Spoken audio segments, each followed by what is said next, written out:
আজকে আবু সাঈদের কথা মনে পড়ছে আমাদের, যে আবু সাঈদের ছবি বাংলাদেশের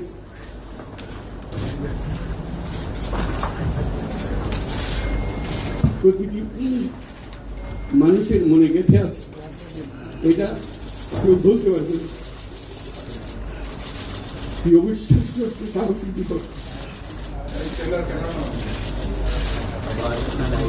বন্দুকের সামনে দাঁড়িয়ে আছে এবং তারপরে থেকে কোনো যুবক কোনো যুবতী আর হার মানে বলছি সামনে গিয়ে গেছে এবং বলছি যত গুলি মারো মারতে পারবো আমরা আছি। তো যার কারণে এটা সারা বাংলাদেশ জুড়ে এই আন্দোলন ছড়িয়ে গেছে এবং যার কারণে বাংলাদেশ এই দ্বিতীয়বার স্বাধীনতা অর্জন করল। এই স্বাধীনতাটা আমাদেরকে রক্ষা করতেই হবে, শুধু রক্ষা করার নয়, এই স্বাধীনতার সুফল প্রতিটি মানুষের ঘরে পৌঁছাতে হবে, তা না হলে স্বাধীনতার কোনো দাম